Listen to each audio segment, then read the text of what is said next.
Okay, hi, I'm Vikki Reynolds, and I'm here with Sacha Médiné.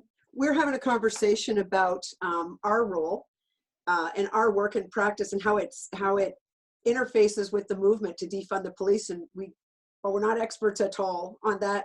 We wanted to talk about our particular practice and the ways that defunding the police might be liberatory in terms of therapeutic work, particularly with people who've experienced, quote, trauma, which we know as oppression. So I'm Vikki Reynolds. I'm an adjunct professor. I've taught a lot about trauma in universities. I have PhD students and master's students, and I've presented and published widely about this. But my understandings of trauma, of course, is that it's not a psychological experience inside someone's brain. Trauma is really about people being oppressed by structures of oppression, and that's the thing that I respond to. And today I'm going to talk a bit about my work across 4 decades now, I guess over 3 decades of working with people who have survived political violence and torture, and what defunding the police, what they have taught me about what's required for defunding the police. So that's kind of where I'm coming to this, Sash. Yeah, and I'm Sacha Médiné. I am a counsellor and clinical supervisor, and also an adjunct professor at university teaching in Masters of Counselling students. And my entry into this work was working with folks who picked up the labels of mental illness and problematic substance use, and who had been made homeless. And then now, a lot of my practice, I'm thinking and teaching and talking about what it's like to work alongside people who have been subject to structural harm. Do a lot of work with communities of colors and with Black folks, queer, trans, and gender non-conforming folks. And I'm excited to be talking about this piece about defunding police, because it's really been, I've had an evolving understanding that's been really taught and brought to me by the folks that I've worked alongside over the past, let's say, 10 years in this work. And so it's, I think, important and feels useful to be in conversation about where I've arrived and where it feels necessary to speak into on this topic. Yeah, thanks for that. So I just want to acknowledge that, that we're speaking from the ancestral indigenous territories of the Musqueam, Squamish, and Tsleil-Waututh people. I am here as a settler invader, uninvited to these territories. I'm still working through protocols of being here in an okay way, and I'm committed to decolonizing, informed by Chakanye's ideas that decolonizing is not a metaphor, that it means return of land and indigenous governance.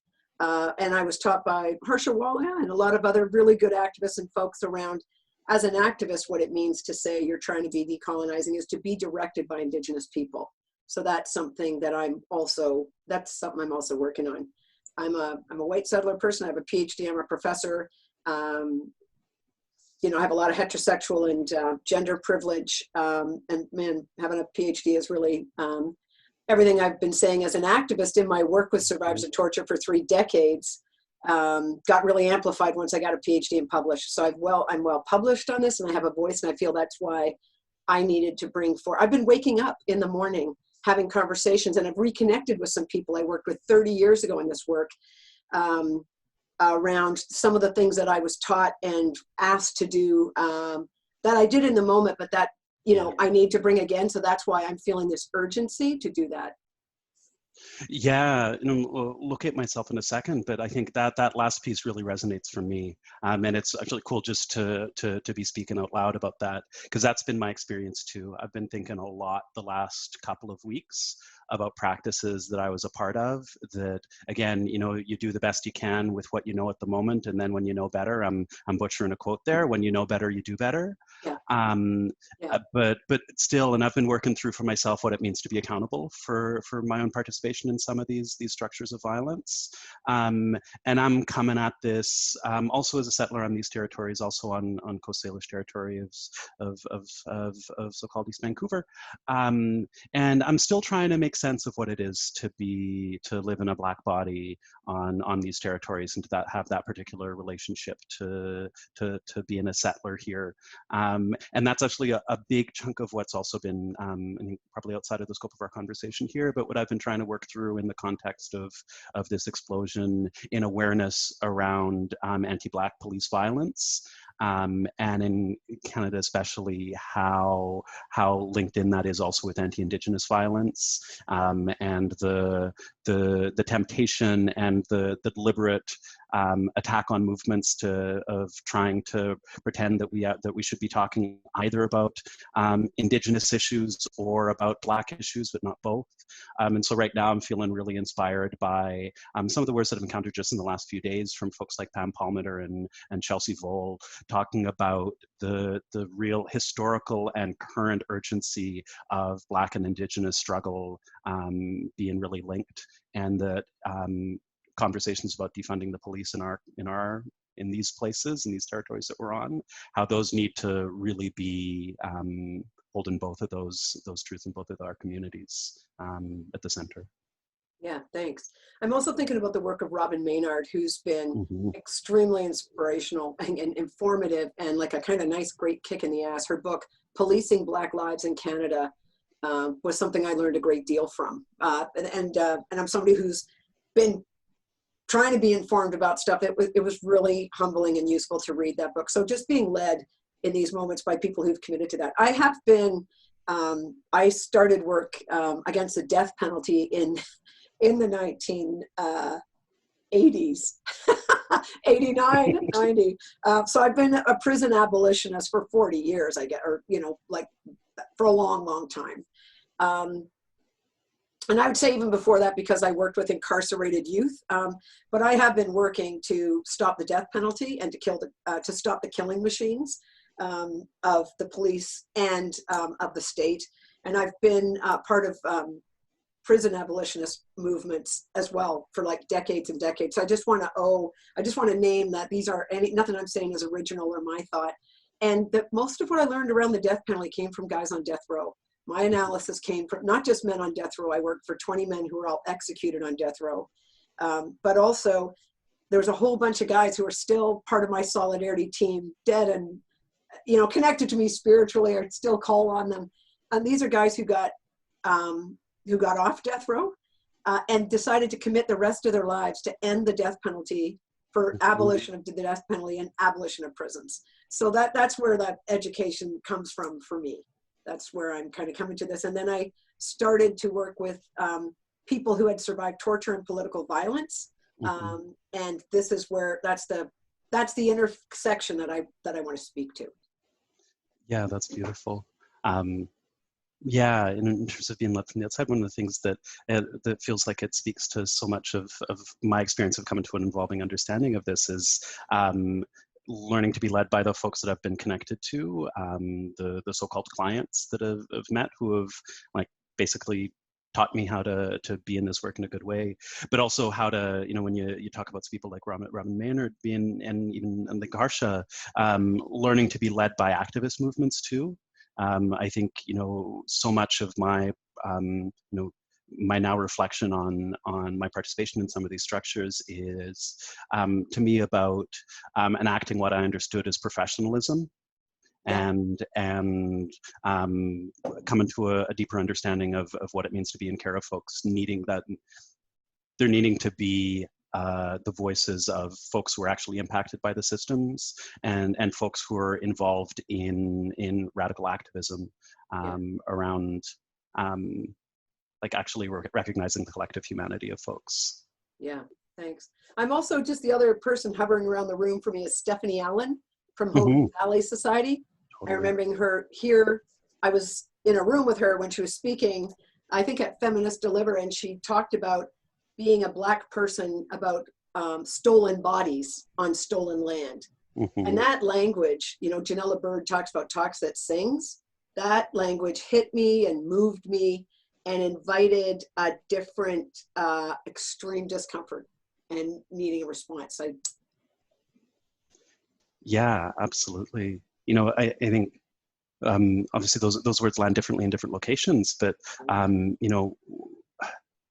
I think one of the things that I've had to unlearn, this is a long process of unlearning a bunch of these pieces, is that I think a lot of my relationship with understanding state violence as police is I grew up in a Canada in the 80s and 90s that was really on top of its propaganda about Canada's multicultural utopia, where things like anti-Blackness didn't exist, where things like police and our military were benevolent and gentle and kind, that I really took in that propaganda, and it's taken me a long time to come to a different understanding, both in terms of the piece around police and defunding them, but also even just around understanding there being a real significance and value to thinking about what it means to be on these territories as a Black person and how that's different, but still significant.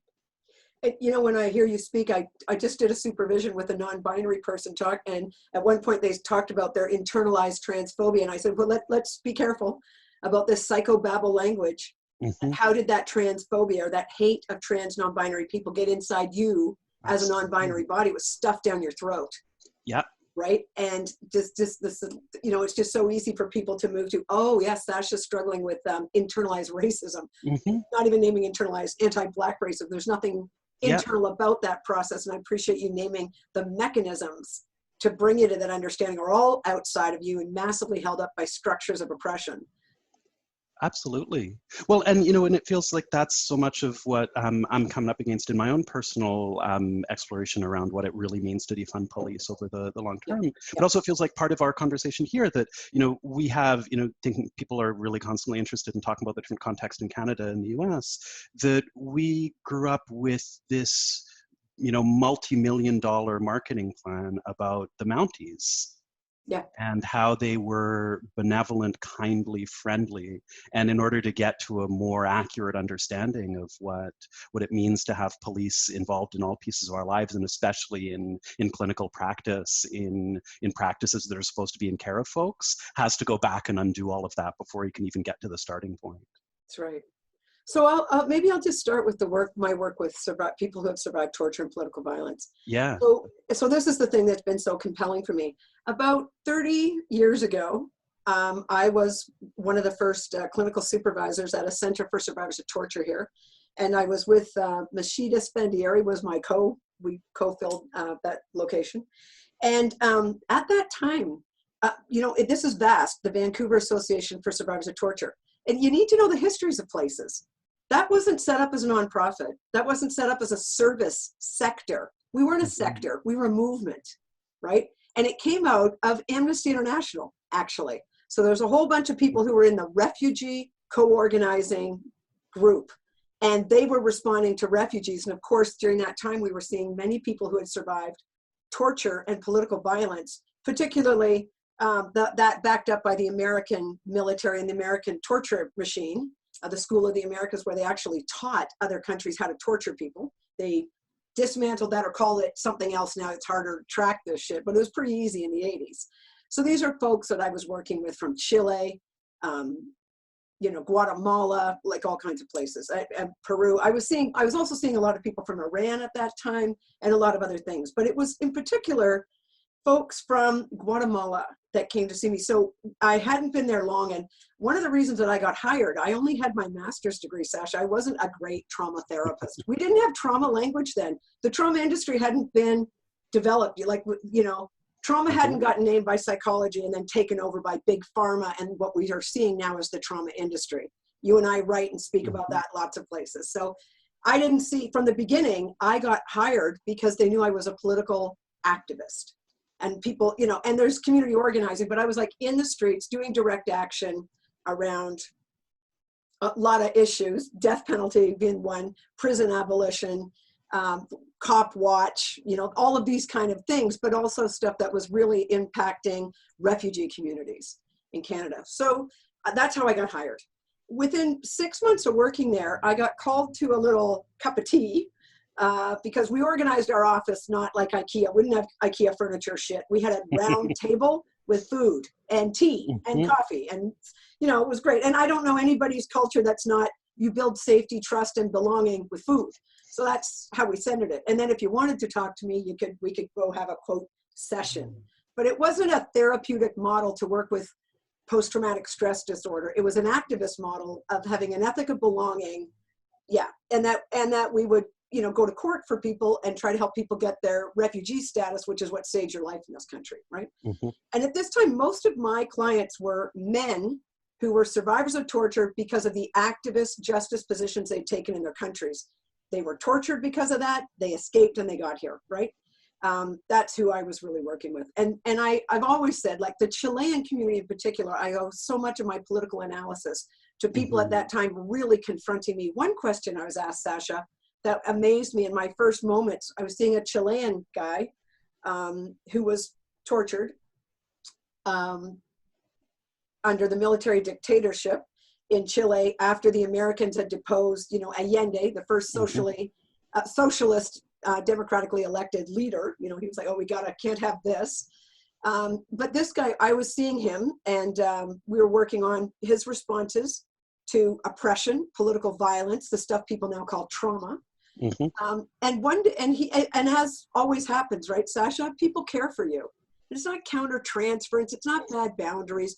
He knew that what I was doing, and the reason that I was doing it, was my political activism. I was never neutral. I always had, at that time, these guys all gave me these pictures of Che Guevara I have up now. Yeah. I always was out about my politics, and, you know, and that was never safe or never something that was going to, quote, promote you in the profession. So he asked me a question. He's like, you know, Victoria, what are you doing to care for yourself? Who cares for you? And I told him all about pretty much, you know, that I'd built up a solidarity team, basically because I came right. It was the same time I was doing all this death penalty work. I knew I couldn't do this alone. So I let him know, I don't need you to care for me. I got all this. And then he said to me, what do you got in your bag? I said, like, what bag? He goes, like the day pack, the backpack beside the door for when they come for you. Yeah. Because they're coming for you. You know, you're a professor, you're an intellectual, you're a psychotherapist, you're an activist who speaks at the mic, you know, like, you're a known name. He said, like, this is who they came for in Chile. You are who they came for in Chile. And I feel something in my body right now when I heard that. And it made me realize how much white citizenship, Canadian passport holding privilege I was feeling protected by. Yeah. And how, even though I'd had all of this great education, you know, I'd just been living in Botswana, in Africa, on the border of South Africa during apartheid. And I had friends who were with the African National Congress and friends who were with Steve Biko with Black Consciousness, who had educated me about how precarious your life is, you know, in these moments that it can go like this. And yet there I was, Sacha, and until this political organizer and survivor of torture, a person who survived torture from Chile, until they asked me that, I never actually thought it could land in my body. Yeah. You know, humbling, eh? Absolutely. Yeah, there's so much there. It makes you think, you know, one of the places I go in terms of that kind of precariousness is that, you know, my family, you know, at least in recent times, as far back as you can trace, are all from Haiti. And both of my parents were born there and were adults there. And thinking then again about how the complex violence and precariousness lives there, thinking about Canadian police going down and training police there who then enact political violence. And that being a lot of the stories that I came up with, hearing about different uncles and cousins and their relationship to, at that point, the military dictatorship, and then Canada has a long and complex and sordid involvement there. But thinking about how different it was because I happened to be born, you know, 10 years after my mother came here as opposed to 5 years before she did, and what that would mean around my own precariousness to political and state violence that in large part had its origin in Canadian policing. And I forget it. And then I remember when you tell the story, that's what it's making me think of is, But I was doing all that work while white. Yeah, totally. And I am. And I am, and you know, so I don't want to be naive about the way state violence and state oppression works. Mm-hmm. And while all that's going on, I'm a white person. And now I'm you know, let's face it, gray-haired, middle-aged lady who's got a PhD and is an adjunct professor. There's a lot that props me up and protects me. So So while all of this was going on, and I was new there, I got invited to a cup of tea by a group of Guatemalan women who had met each other in the community, in activism, and were also, some of their partners were coming for sessions with me as around survivors of torture. And this is the story they told me, and said, we need you. I said, what do you want me to do? They said, what do you need from me? And they said, we need you to talk to the police. And, you know, I'm a working class girl from the East End of Toronto and Scarborough, and I grew up saying and knowing and learning that if you think any situation couldn't get worse, call the police. Yeah. Because it'll get worse for somebody, and in particular, it'll get worse for my people, you know?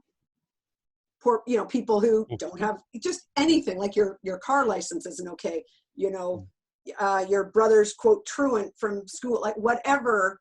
You don't invite the surveillance of the state that we can figure this out. I grew up that way. So when she told, you know, so when this survivor of torture and political violence, the partner of this guy, who, let's face it, is also a survivor of political violence. And she wasn't my, quote, she wasn't a person I've seen. I don't know her story.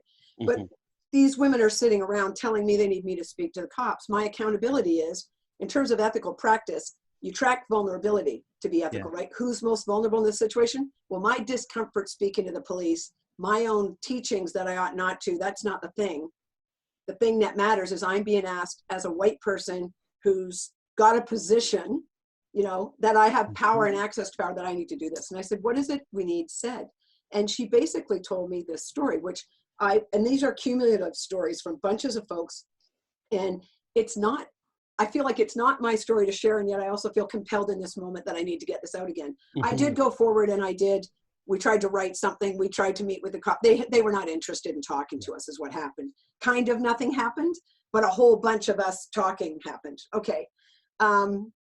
So here's what happens. And I'm just going to use loose psychological language because that's what the police know, and that's what society knows, and that's what psychology knows. So you have a man with post-traumatic stress disorder. He's been tortured by police in his country, police, the army, and state agents, you know, uniforms and guns, right? These are the people who tortured him. Now he's escaped to Canada. He survived torture, escaped to Canada, got his family out, is trying to get his refugee status. Until he gets his refugee status in court, he has an extremely precarious life and can get deported. And this is before we had massive deportations. You know, when Jason Kenney became the Minister of Immigration, and No One Is Illegal, and other groups called him the Minister of Deportation, which was a way more accurate Orwellian label. The Minister of Immigration, not at all, right? So this is before that time even. But getting, you know, for people to get their refugee status, that meant you were going to be able to exhale on a cellular level, that you were going to be safe in here, and you could kind of try to get on with your work from these harms. So her husband has post-traumatic stress disorder, and he's in a flashback. An intrusive symptomology from trauma is intrusion, where the trauma comes, you know, you put a boundary up and it just comes right through your wall. So this flashback is not a memory. You're not remembering being tortured. This man is re-experiencing this torture, right? And so this man is remembering being tortured by police. So his well-meaning neighbors, whether they're well-intentioned or they're not well-intentioned, you know, they've got a Guatemalan family with 6 people in it in a 3-bedroom place, and you call the police on them, you know, are they going to lose their place in a co-op? Will another 3-bedroom unit come up? Is it real care? I can't tell you what the thinking of the other people is, right? But what they hear are voices, distress, possibly swearing, and maybe something breaks, you know? And so their first thought is, oh, I'll call the police. That's what you do when this goes on, right? Yeah. What ended up happening in one of those, and all of these women were coming to me because this has happened in their family, that well-meaning neighbors, other people had called the police on them when they were in their moments of their greatest distress. And so then you've got a police at the door, 2 cops at the door, uniforms and guns, while this man is in a flashback about being tortured by police in uniforms, except what's different is now he's got his partner and his children with him. He is going to do anything to protect his family now, right? So he, quote, attacks the police. What he's doing is defending himself. Of course he gets charged with, and then he gets beaten up. put on the ground. It's extremely violent. The children witness this violence, which we know they experience it on a cellular level. He's taken away. You know, the whole family can get deported. Now when he goes to his refugee hearing, he's a person who's got a violent crime against him. He's also assaulted police officers. Like, this is the stuff that racks up to have you deported. So that not just to have you deported, but you also don't get your refugee status, right? So like all of these things, like where people are, you know, what are we doing calling someone in a uniform who's part of state agent of power with a gun to a situation like that, right? Yeah. So I just like, and so these are the scenarios, and I was a witness, Sash, to so many of these stories. So much of my work was trying to help these folks get their lives back from torture and political violence, but they're doing it in this context, which like you just spoke to so well. We've got like Canada the Good context going on, and refugees are continually required to only speak with gratitude for being here and graciousness. And yet what's happening is our very responses to the person's suffering are creating more state violence. The last people who should be responding to that should be the police, right? So when we talk about defunding the police, from my work with survivors of torture and political violence, this is what it would mean, that we would be calling, not me, not a professional white person, somebody who speaks Spanish, somebody who gets it. Like there could be community organized. We're not talking about having more social workers in that. No. This work, I mean, that situation could have been responded to so much better in a way that helped the family. So that's the thing I had burning. Absolutely. And there's so much in that. And I'm too, both the, what is it that we'd imagine that would actually be of support in that moment where somebody was needed, there was care that was needed. It wasn't care with guns. But also that piece about the. Can I just cut you off? Yeah. Was care needed? Well, I think care was needed. Like, well, I think someone needs. Maybe she doesn't want it. Maybe she knows exactly how to deal with this. That's right. Maybe right. She doesn't need anything. Where's the consent? Yeah, absolutely. So how's absolutely. You know, like I just no, that's beautiful. Yeah. Well, that's such a lovely frame that's pulling me back. I think my sense is what I wish for that situation is they had access to whatever they needed. That if that family was able to hold each other, then great. Right. But I think what I'm almost imagining in my body is this sense of people feeling like they're living in these pods of isolation where it's dangerous and perilous to actually reach out for care. Right. That I can't call my neighbor because they'll call the cops. I need to keep everything quiet because they'll call the cops. There's not a sense of, if there needs to be another body in here, I know I can reach out any direction and I'll get what I need. And I guess that's what I want. I just want them to be access to that care. And so I think that's a useful, like, being precise about it. Because I don't want somebody banging on the door without consent, anybody. No. I just want there to be enough care around in the community, around these folks, around everybody, that they know they have access to care when they need it. So if there were other options, if there were other possibilities, because we know from, quote, trauma work, right? Trauma is just being overwhelmed. When you're overwhelmed, anybody in that situation is in their least creative stage. Totally. So that is when, but if there was already an understanding of this is what you do, here's who's available. Yeah. You know, Sasha's your neighbor. You know, Maria's I'm thinking about so many great people I've worked with from Chile. You know, you've got a Chilean neighbor who gets this, and you guys have a pre-existing agreement that this is what you would do. You know, if there's like, if more was tangible and already possible, you'd be able to think about in that moment that that's what you would need, right? Absolutely. And then has me jumping ahead and jump back too, is that, you know, then how much more useful would it be if I was connected as a professional to this family, to be able to actually engage in a creative conversation around, like, what does this look like for you? When I'm not here, when you leave my office and I'm not of much use to you, like, what is there that is around you that can hold you? Are there any mechanisms that I can leverage to get more care or to fill in the gaps? Like, that sounds like so much more of a useful space for me to engage as a professional than, you know, jumping ahead, but then risk assessment. And the risk is the help. Yeah. Exactly. The risk is the help. The other thing I'm thinking about is how much communities are already doing. All of these, you know, those women all came at me like they were like a Catholic women's group. You know, they had their thing. Like, they meet informally for tea. Like, they are structured and organized. They are caring for each other. They're already doing this. So Absolutely. What are the things that are already happening that have to be kind of hidden so that they can get the real care? The other thing is, if you go to your refugee hearing, you need to show that you've been traumatized. So you have to have you have to get a professional to give you a diagnosis of some kind of trauma. And then you have to show that you're getting, quote, treatment from that. Like, you have to participate in these systems to measure up. So I'm just thinking about how much communities, like, but that's not the help that helps necessarily, but it's absolutely required strategically. Absolutely.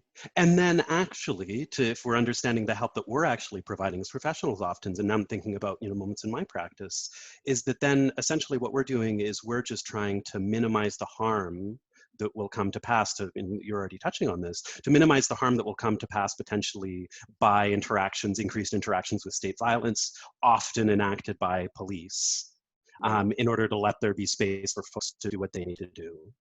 Exactly.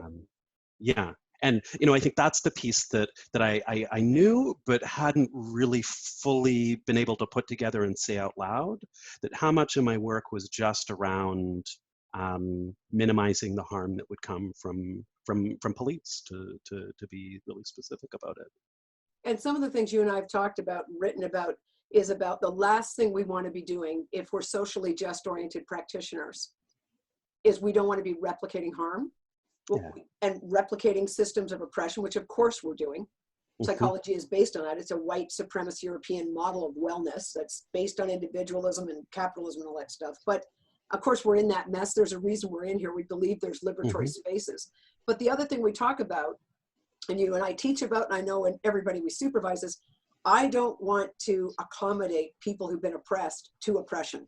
I don't want to teach people, here's what you do in the cops, like, here's the right answers for this. And yet that's a lot of what's actually required because systemically there is so much violence, right?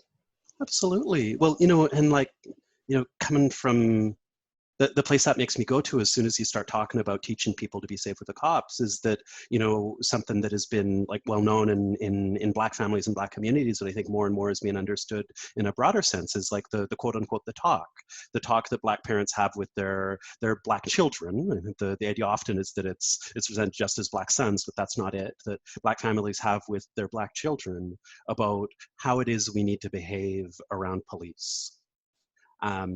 And how messed up and how oppressive that is, that's the structure that we're going to be in. I was just coming across an article today, actually, that was flashing into my head, that was from a Black mother talking about, like, we're used to having this talk.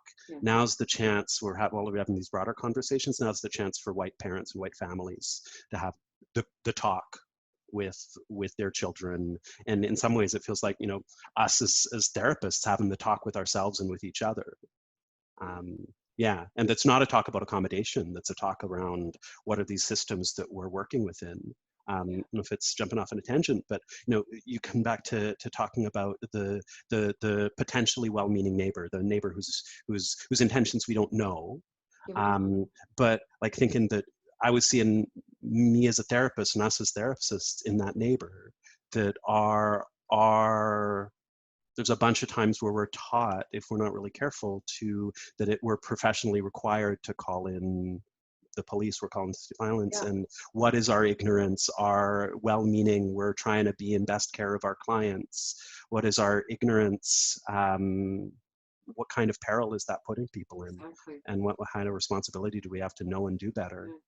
I'm thinking about your work in particular with folks who have been struggling with homelessness. And the interface of at what point all of the resources we have is calling the cops. Right? Like, and I think that's one of the things that's been really hammering home with me is like, and that I feel so grateful for again, like the people who've been working on prison and police abolition for many years, is really making visible how much police have been knit into every aspect of our lives. Just like a tiny personal story that I was experiencing today. I lost the little decal on my license plate because of COVID. You have to get it mailed and it's easy to lose. In order to get a replacement, I had to call the cops to make a police report, to have a police number for it. So the idea that this tiny little administrative insurance piece needs to involve like agents of the police just speaks to me like how much we've been sort of inert and kind of, we haven't been aware of how much police have just becomes so much a part of each part of our lives. And the way it feels really, that I really learned this, is seeing how deeply tied police are to our supposed mental health care system. Exactly. That when we're supposed to be in care of folks, like people who've experienced homelessness and trauma that manifests in what ends up being diagnosed as mental illness, and quote unquote psychotic disorders. How much of our system for providing care for those folks is deeply linked to police. Yeah. And just how many situations we've been in where the police have been involved, and absolutely violent responses have happened by people who have, we're continually told these police have trauma-informed practice, Sacha. Absolutely. They've been trained by the best. Mm-hmm. Yeah. And that's how much? Like that. I'm not right. Absolutely. that's our profession, is giving, like, what is a person like? Yeah, a situation where someone is totally distraught, and there's all kinds of struggle going on in a shelter. Who would you call to do that? I mean, it's like when all of the other resources have been cut and disappeared, and that all workers are given is that we're going to call the police. Like, there's nothing about calling somebody with a gun to that situation that anybody thinks is a good idea. And yet for many of our policies and stuff, because of funding, like you said, the ways these things are all inextricably linked, it's absolutely required. And it is the last thing you feel like, does this situation need a person in uniform with a gun?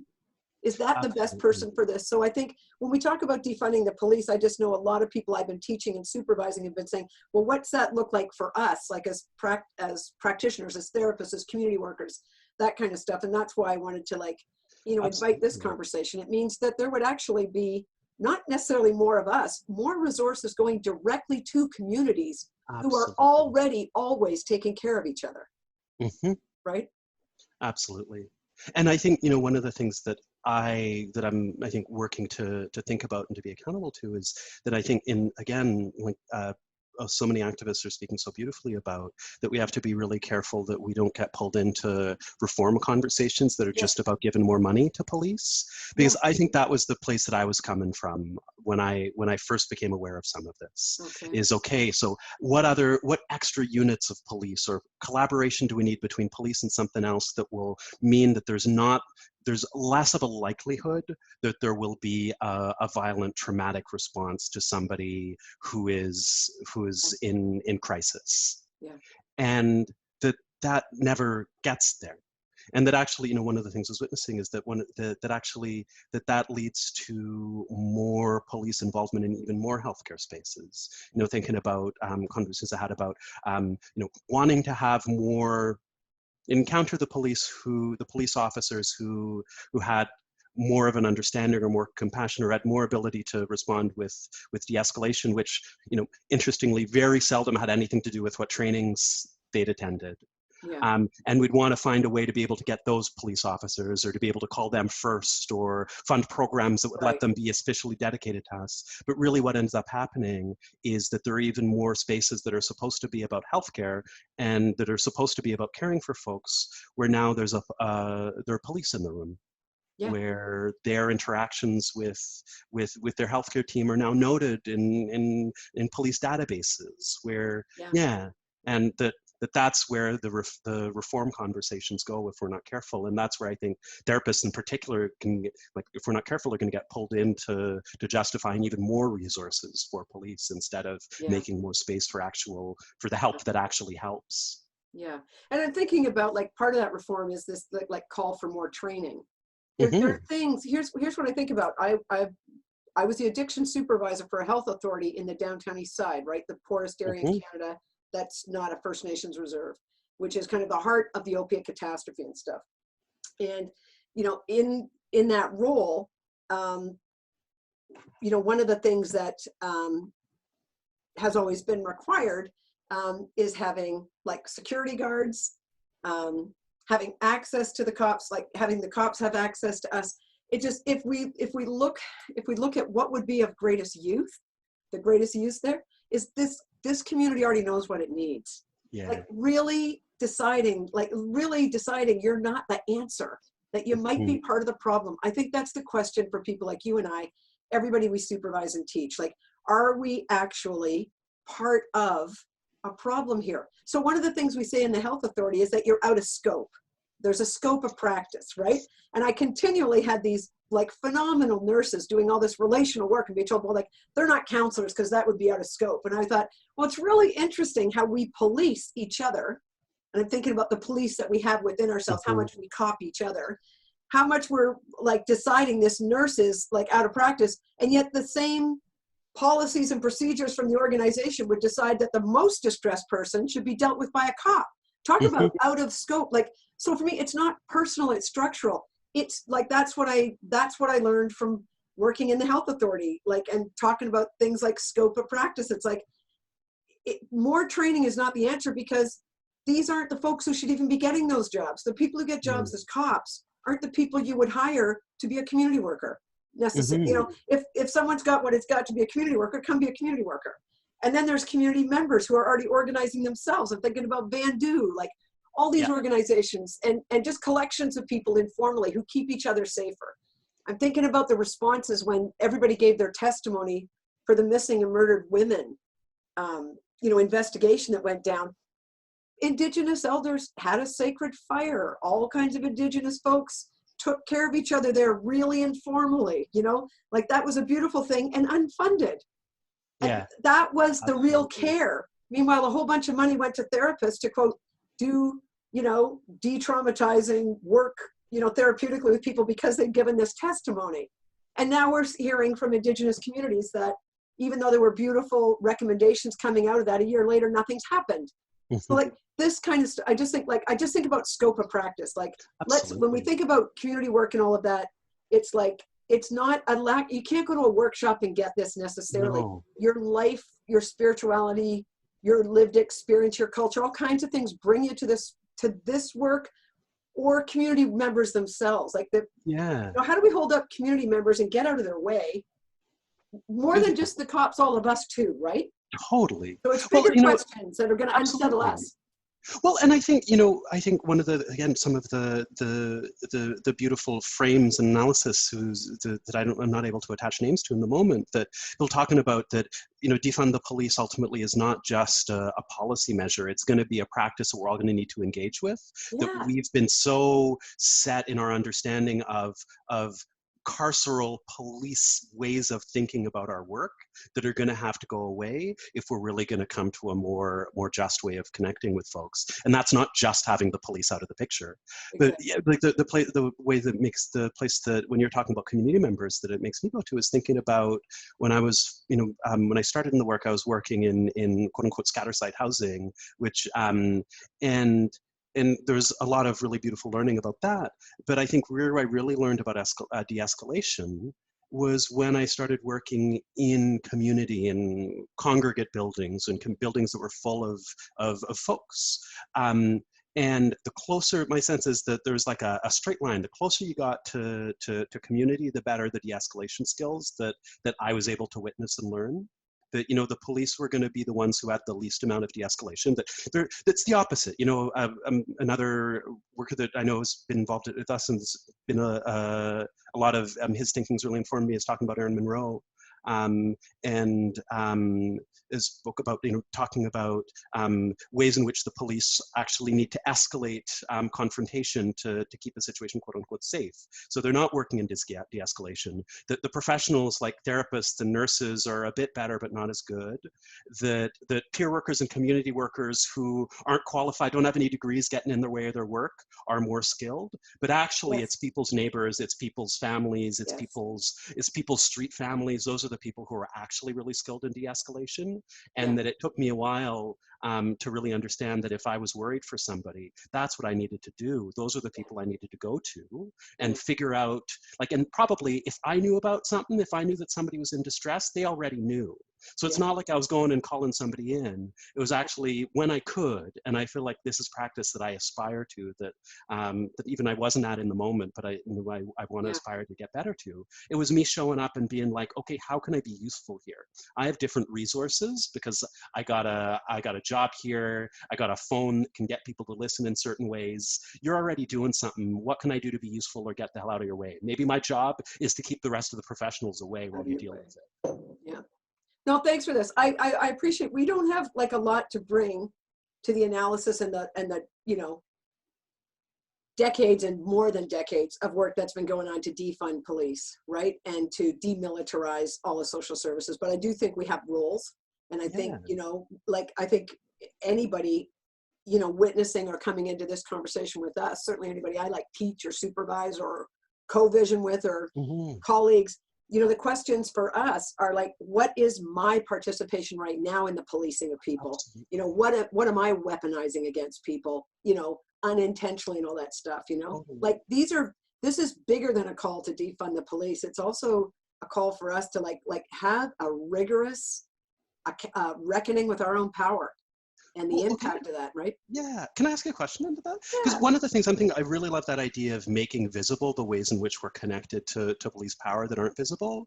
You know, I'm thinking about specifically working with students, that one of the ways that I talk about it, and I'm still working out my full response, but is talking about how in our risk assessment, in our, you know, the therapist script about what we say will be confidential and less, unless you're a risk to yourself, unless you're a risk to others, unless they're a child, that each of those spaces, really what we're saying is, in general practice, is this is when I'll call the cops. Yeah.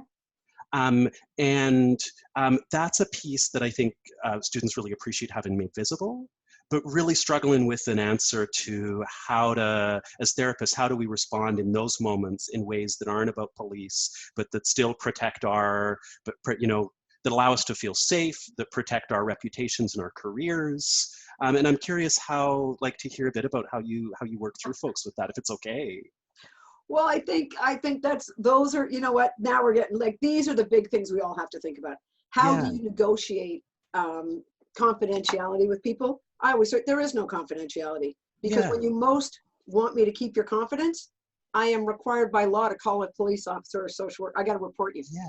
Right. So like making really public the limitations of those relationships. And then that's why I think like then we're actually required to use our power to try to change these structures that we're in, you know? Yeah. And I'm not, you know, I just think, I think there's many avenues to do that, but I'm like, this is a conversation we're called to have with our wider quote profession, right? So I'm really excited about this, and I just think we just need to disrupt this right now. Yeah. Discomfort it. Don't let this go for normal. Don't you know? Yeah, and that when you're getting people to sign a consent form that says that you're allowed to call the police on them at different times, or you would inform welfare if they're, you know, things like this. We shouldn't just think about this as an obligation to get to the real work. This is us inextricably linked to these systems. Yeah. This is a bigger project, but anyway. So I've really appreciated our conversation, and I've appreciated you being us. You know, I called you about this and said, I'm not sure what to do about this. I don't. And I just want to be clear that I hope I haven't appropriated anybody else's knowledge, but I also feel as a white person who is trying to act in ways that are ally ways, that I want to step up my game and not be as worried. Like white supremacy is about perfectionism. I don't want to get it right and then make public. Like I think, so here's we are in this mess. I don't have answers to these questions, but I think we need to amplify these questions and I wanted to bring forward the voices of the people who taught me how to work with torture and who taught me about resistance to torture and honor that. So I want to end by thanking those teachers who've always led me. And that I'm open for critique, but I am not going to side with trying to get it right first so that I can look like a good ally and then put something out that's perfect. This is a mess, and you and I both talk a lot about messy practice, making the mess a bit more public and inviting more people and more different voices into it. So I really appreciate this conversation, and those are my intentions. Yeah, no, and I really appreciate this invitation too. You know, one of the things that I've been noticing in this and witnessing and having my own responses to in this particular moment, you know, it feels that this current conversation about the possibility of looking to other ways of structuring our society that isn't a police is, you know, happening in this way. because of the deaths of Black folks at the hands of police in Canada, the deaths of Indigenous and Black folks at the hands of police. And one of the things that I've both been appreciated and troubled by is there feels like there's this, people really broadly are feeling the need to respond from their perspectives. Every corporation is putting out some statement about how they're in support of Black lives. And the place that I go to is I want all those places actually to ask themselves deep questions about how they've been participating in anti-Black and police violence. And I feel like I need our profession, all of us, to ask ourselves those same really deep questions. How have we been participating in these structures that we've not been accountable to, that we've not even made visible? And how are we gonna do better and do different if we really mean these words that people have been talking around Black Lives Matter? Yeah. So yeah, again, I'm really grateful to be invited into this. It's been fun, Vikki.